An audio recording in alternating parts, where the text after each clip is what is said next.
With hypocalcemia, hypo means below, calc refers to calcium, and emia refers to the blood. So hypocalcemia means lower than normal calcium levels in the blood, generally less than 8.5 milligrams per deciliter. Now, calcium exists as an ion with a double positive charge, Ca2+, and it's the most abundant metal in the human body. So I know what you're thinking. Yeah, we're all pretty much cyborgs. Anyways, about 99% of that calcium is in our bones in the form of calcium phosphate, also called hydroxyapatite. The last 1% is split so that the majority, about 0.99%, is extracellular, which means in the blood and in the interstitial space between cells, whereas 0.01% is intracellular, or inside cells. High levels of intracellular calcium causes cells to die. In fact, that's exactly what happens during apoptosis, also known as programmed cell death. For that reason, cells end up using a ton of energy just to keep their intracellular calcium levels low. Now, calcium gets into the cell through two types of channels, or cell doors, within the cell membrane.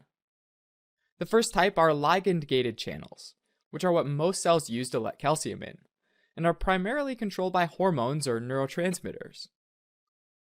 The second type are voltage-gated channels, which are mostly found in muscle and nerve cells and are primarily controlled by changes in the electrical membrane potential.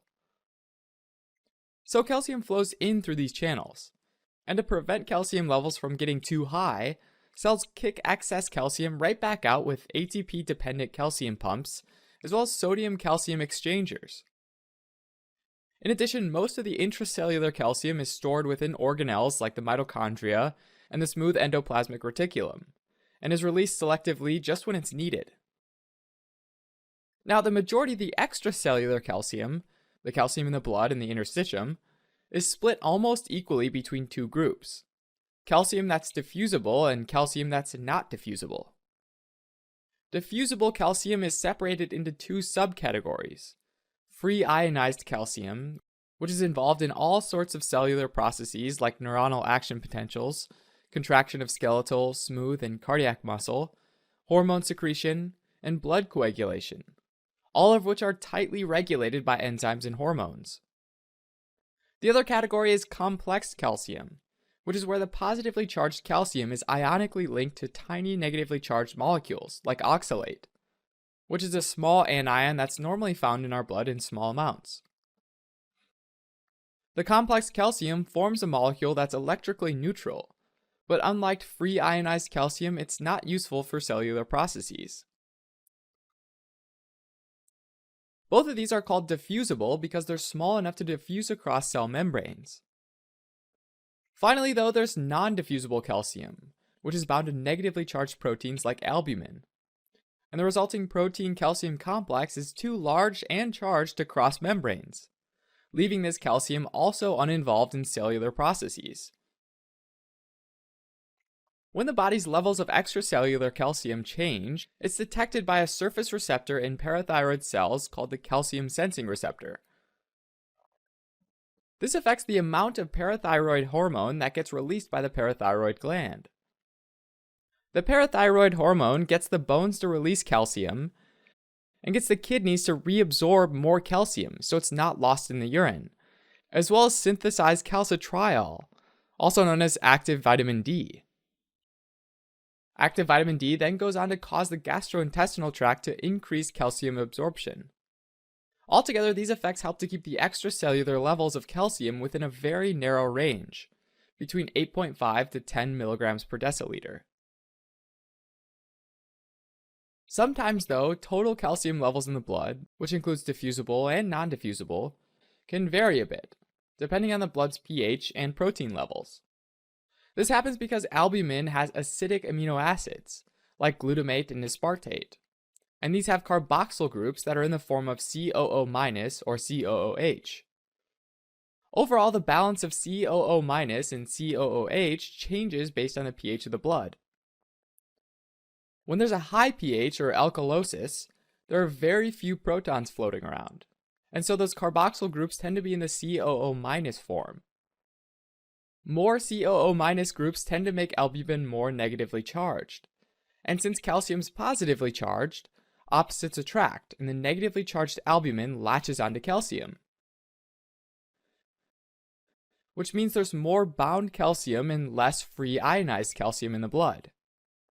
And so even though the total levels of calcium are the same, there's less ionized calcium, which is the one that's important for cellular processes and can lead to symptoms of hypocalcemia.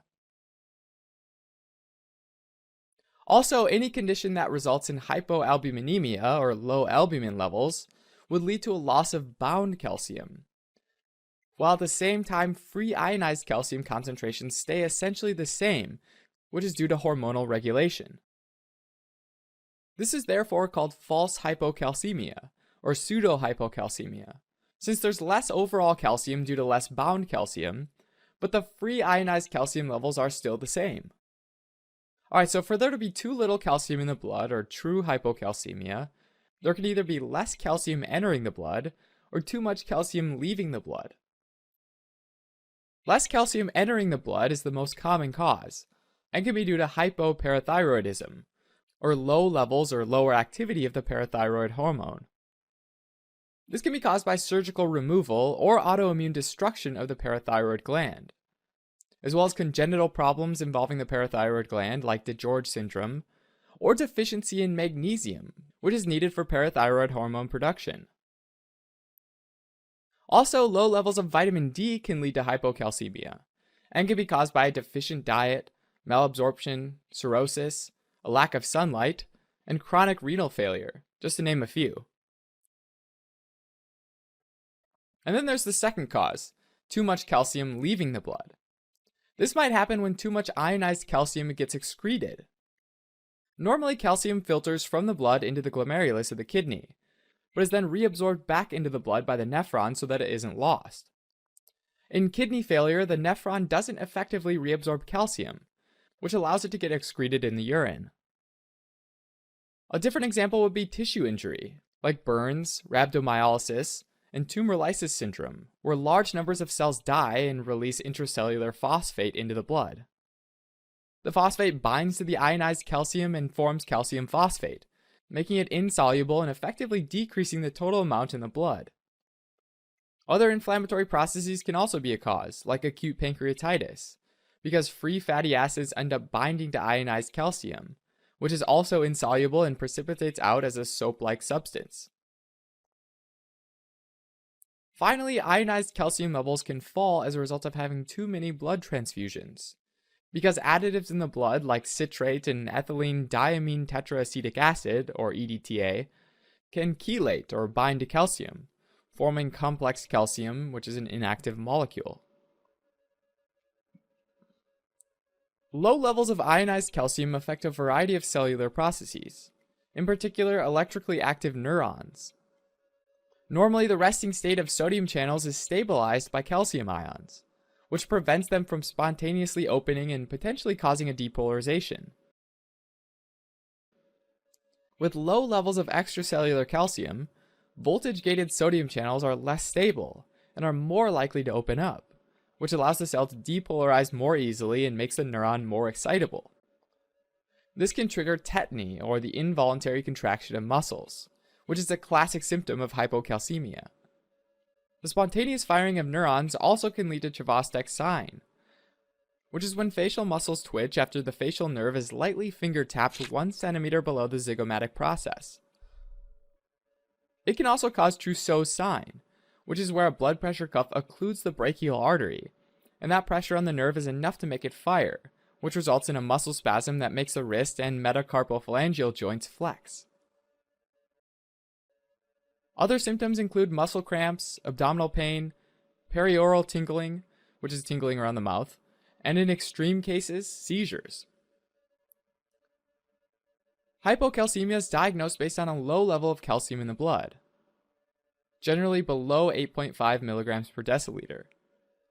Also, an electrocardiogram might have changes like a prolonged QT interval, prolonged ST segment, and arrhythmias, like torsade de pointes and atrial fibrillation. To identify the cause, lab tests are typically done, which includes tests for parathyroid hormone, vitamin D, albumin, phosphorus, and magnesium. In hypocalcemia, the main goal is to normalize calcium levels using formulation, like calcium gluconate, and if appropriate, vitamin D supplementation. Alright, as a quick recap, hypocalcemia describes a low concentration of free ionized calcium in the blood, which most commonly results from defective production of calcium-controlling hormones, like parathyroid hormone and active vitamin D. Low calcium levels tend to cause certain excitable cells to be more excitable, which results in tetany, muscle spasms, and cardiac dysfunction.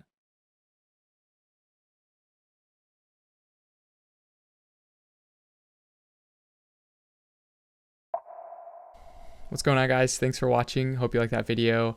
It was another long one on a renal topic, but we are really nearing the end of these topics, and it'll be really cool to be able to close out all of renal, at least for the, all intents and purposes.